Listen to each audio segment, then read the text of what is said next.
Give you an example of trafficking in Vermont through Department of Human Services, Vermont State Police, and Border Patrol. That would include Department of Children and Family Services as well as Northeast Mental Health Services, Northeast Kingdom, Derby, Vermont. And I'm going to explain to you how and why I tell you this. We're going to go back to January 2021. Brianna had the meeting. She wanted to know why previously she had been in an involuntary medical hold in Brattleboro Retreat. She had the records and reports and brought them to the attention, knowing full well that they were false reports and statements that were written against her. They were acknowledged by Trish, Chris Mitchell, and Desiree Leo, Northeast Kingdom Mental Health Services. That happened, okay, at the meeting, January 8th, 2021. And then all of a sudden, when we filed paperwork at the end of January and in February in attempt to file a lawsuit against all of them, all of a sudden they said that Brianna had to start going on depression medication. During this time, Kevin, her ex, was on schizophrenic and paranoia pills, plus he was making crystal meth in the apartment. Brianna tried telling him he couldn't go up there anymore. She tried telling Aaron Ordway she knew what was going on. They kept on doing all kinds of stuff to Brianna, and they were abusing Brianna. It's all on audio record. And I had nothing to do. I had no conversation with anybody.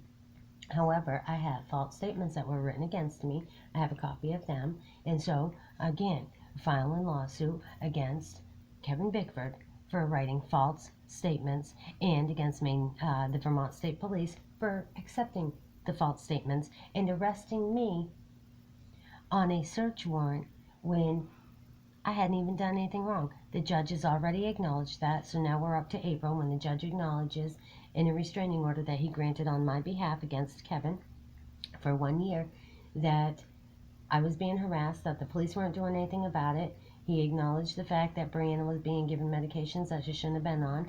I made it very well known they could hear my daughter going through what was to be thought to be a miscarriage through the wall. And you could hear Brianna asking for the phone because she was so ill that she needed help and Kevin wouldn't give her the phone. He told her no. So that's all on audio record and shared previously to YouTube. Go under my name, Kim C. House. Go under House for Justice, Island Pond, Vermont, domestic violence. You're going to hear it all. And go under Northeast Kingdom Mental Health Services, Department of Human Services. You're going to hear it all. Vermont State Police. You're going to hear every single one of them I've put out there. So knowing that happened, then they put Brianna in a no contact order saying that I can't have contact with her, vice versa, even through a third party. Well, so when Brianna ended up,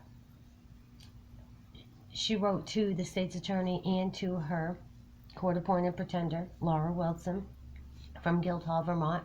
She's overseen by T.J. Donovan, the Attorney General, who is a conflict of interest right from the beginning, because why?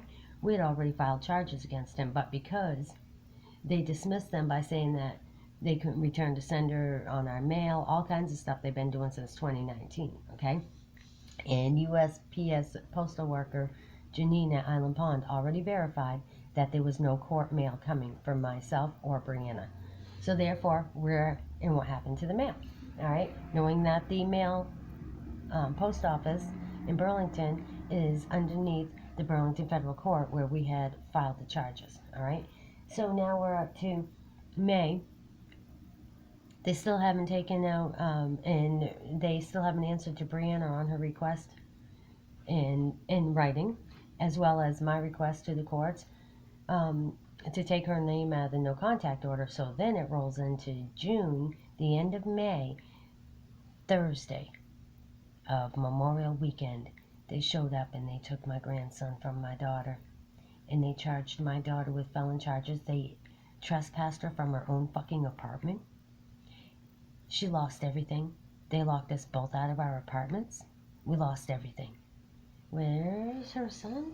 She wants to know. So then they lock her up into where?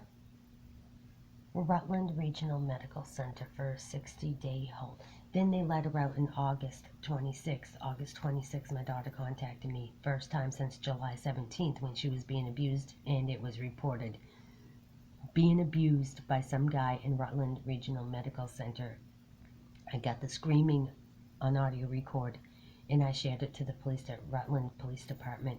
And I called them again on July 21st, and they still didn't do anything except for they cut conversation between me and my daughter. They wouldn't have any contact. So on August 26th, when she contacted me, she let me know, audio recorded, that she was coming home, but the phone went dead.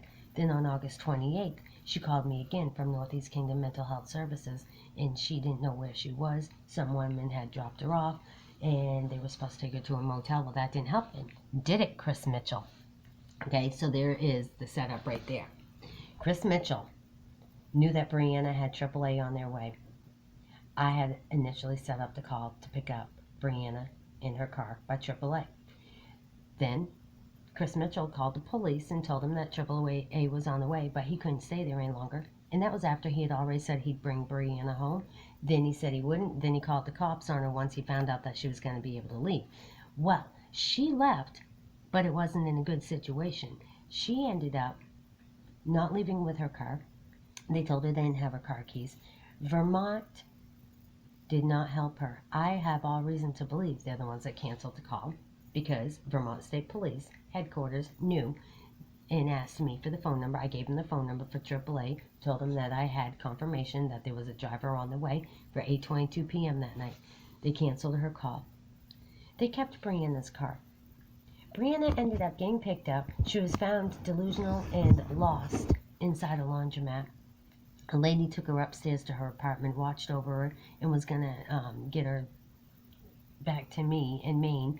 And then it ended up that Brianna was having a situation. She was upset about something. She went downstairs to get her mail, and it was noticed that Brianna wasn't doing well. She was really upset. She wasn't feeling well, and she wasn't oriented. She was emotionally distraught, and she just wasn't thinking properly. She was coherent. She knew what was going on. I did talk to her for a little bit. Janine kept her with her for the day, and then she called me and she brought her to me that night. She was doing much better. She was more responsive, and she was happy to be home. However, my home was in repair.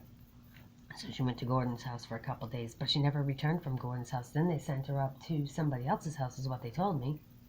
But I haven't gotten that part yet. And then they say that she was over in the middle of the night knocking on somebody's door looking for help. Well, why was that, Gordon? He still won't answer to that. So then he ends up putting her on a bus, and then she ends up missing off the Greyhound bus, gets put on an airplane. How did that happen? She doesn't remember, and she's been asking those questions herself, trying to figure it out. Then she's found in where? Daytona Beach. She was marshman acted or some shit like that. And then she was again found in Daytona Beach in a hospital.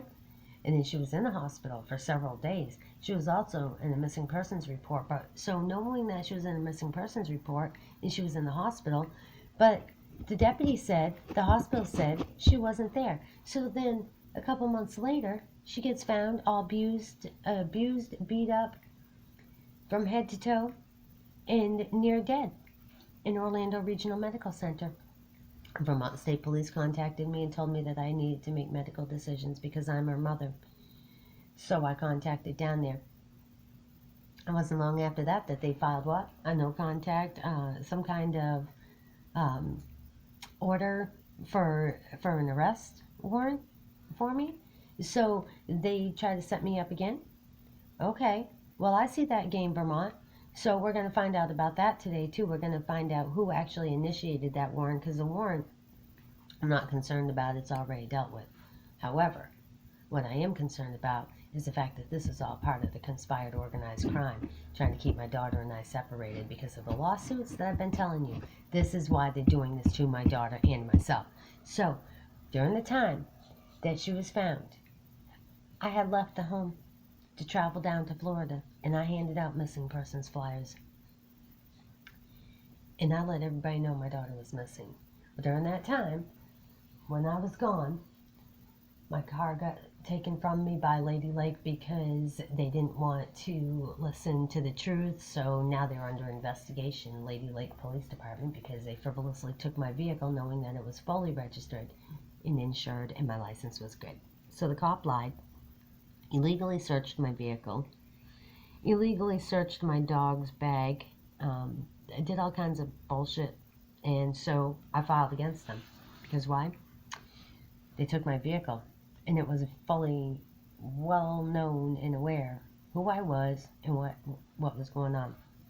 So I believe he had full part of aiding and abetting in my daughter's disappearance. It wasn't long after that that I had found out, from the Vermont State Police, the end of November. And at the same time I find out from the Vermont State Police that my daughter is in Orlando Hospital, I find out from my house sitter that my home's been condemned. So tell me that's not a little bit of conspired organized crime, because somebody keeps on watching my videos. They released Brianna through Adult Protectives December 6th to my care. That means she is in my care, and the state of Vermont lured her out of my care. That is a fucking crime and a concern, and a major concern of mine.